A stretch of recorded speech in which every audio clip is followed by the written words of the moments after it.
Welcome back. It's Video Game Cadet here, and it's episode 7 this week in my series about building a video game collection from near nothingness. If you end up enjoying the video, make sure to do me a favor by subscribing to the channel. I also really appreciate likes and comments from everyone. This week we have a ton of video game stuff to go through, so let's go ahead and get started. You crazy mother...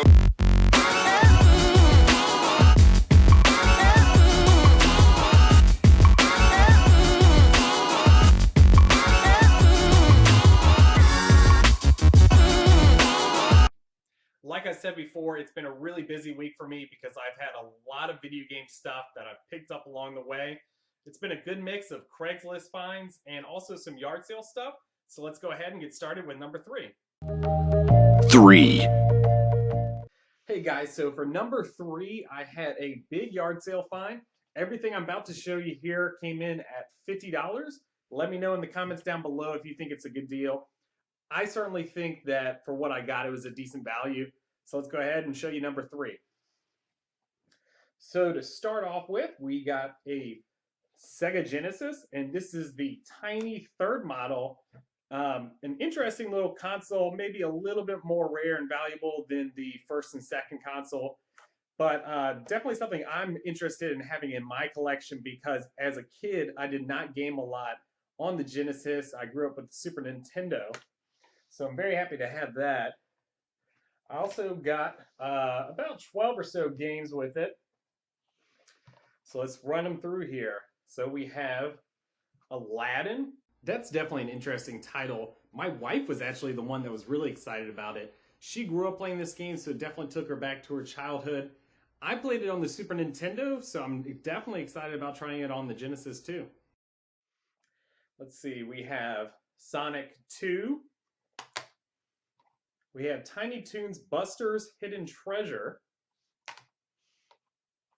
X-Men 2. We have Hard Driven. It's a Tengen game, so it's made by Atari. It's a racer, but its graphics look rough even for the Genesis. A Sonic 1. Here we have Mighty Morphin Power Rangers the movie. Real Monsters, loved that show as a kid. We have Batman Returns. This is another one I've tried out on the Super Nintendo. Definitely interested in trying it out on this system.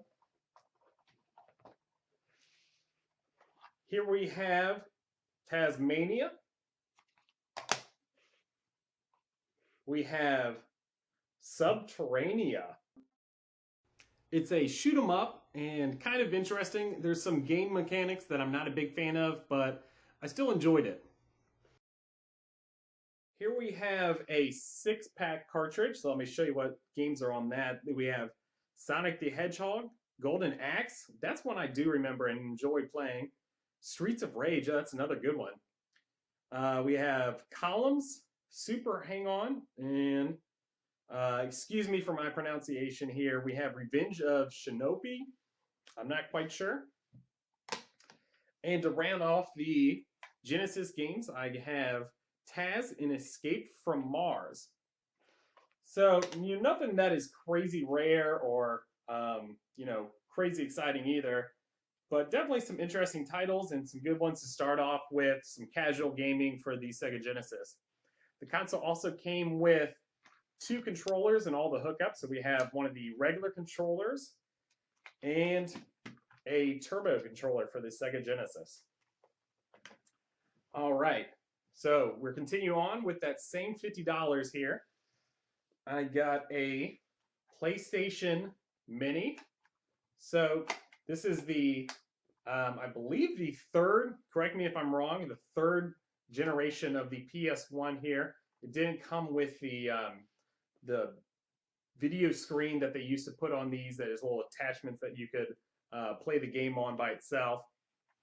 This is another one that came with all the cords and 2 controllers here. So, nothing crazy, just the basic PlayStation 1 controllers. It was after they added the dual analog stick for you to game on.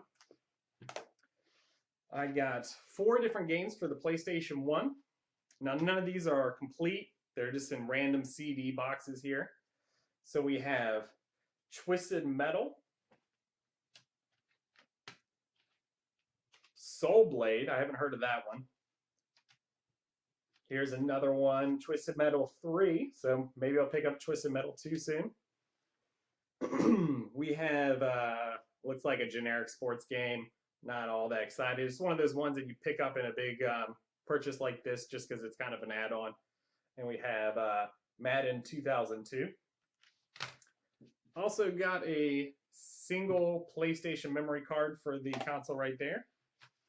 But that's not it. We still have more stuff. We have a Dreamcast. Now, I used to own a Dreamcast and loved it. I guess that was about, 14, 15 years ago. And I used to play it all the time. I don't have it anymore. And that's because my dog actually bit off one of the controllers while I was connected. The game was on, but paused when I was outside doing something. So my dog walked over and chewed off the controller while it was on, and it fried the system. I haven't heard of it before, and I think it's probably pretty crazy what happened, but that ruined my Sega Dreamcast. So 15 years later, I've finally picked up another one. This one's going to be a little bit of a project because it's got a couple things going on.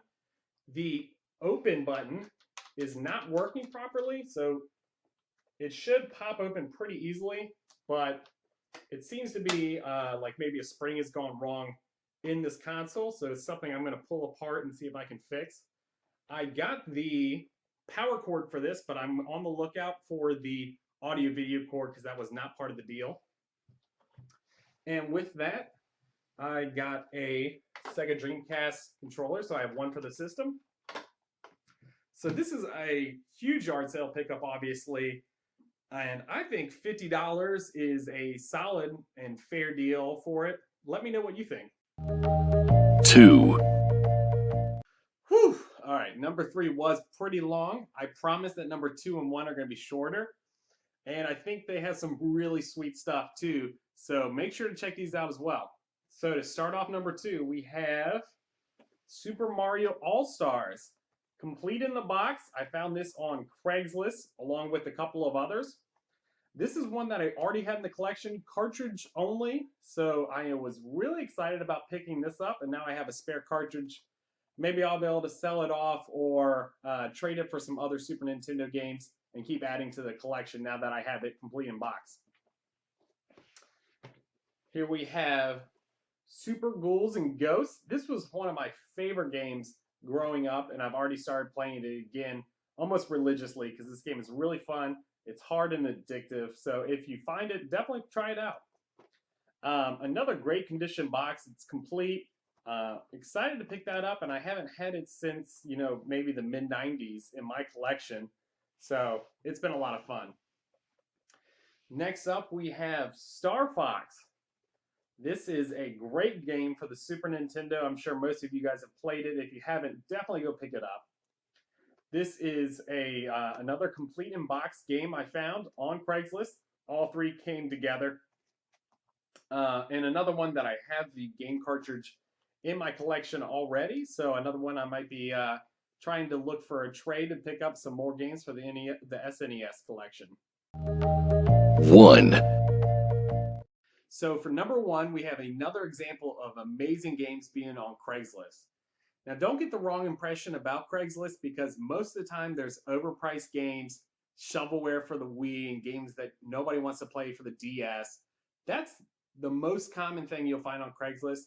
But if you check it enough, and I do about once or twice a day, you will every once in a while find amazing deals on really good games that people pulled out from their attic and they just want to get rid of it. So that's what happened this week. I just happened to get lucky a few times. And so to start off with, we have Mega Man 2. And this box is complete and it looks phenomenal. Cool little purple design on the Mega Man series. Here we have Mega Man 3. Might as well pick it up while you're picking up Mega Man 2. It's another great game. And another box that's complete in great condition. If you take a look, there's something weird going on between Mega Man 2 and Mega Man 3. So if you can see, Mega Man 2 Mega Man is holding his gun in his hand, and in Mega Man 3, it seems to be attached to his arm. So there was some weird like amputation slash surgery going on between Mega Man 2 and number 3. A little interesting little tidbit if you're a Mega Man fan.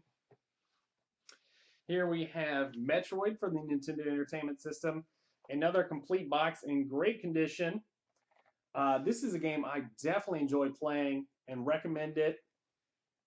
Matter of fact, most games in the Metroid series, besides a few, are phenomenal games that you should definitely play. And last up, we have The Adventure of Link. Now, this is the follow-up to The Legend of Zelda on the NES. People tend to either love this game or absolutely hate it. It's got some weird side-scrolling aspects to it that are unusual for the Zelda world, but I kind of dig it and enjoy the game too. That's it for episode 7 here. I hope you enjoyed what you saw. I'm definitely going to be playing some serious games here. I already started to play some of that Super Ghouls and Ghosts, and man, is that a killer game. It's making me feel really humble on the Super Nintendo. Usually I'm pretty solid on things like Super Mario World, but this game is definitely challenging. Anyways, episode 8 will be coming out next Tuesday. That's a week from today. If there's other content and stuff you guys are interested, definitely check out my channel. I have tons of top 10s, game reviews, and all types of stuff like that. If you're a gamer like me, I think you'll find something that you'll enjoy there. Don't forget to subscribe, and if you enjoyed the video, make sure to throw me a like or a comment my way. Until next time, Video Game Cadet reporting out.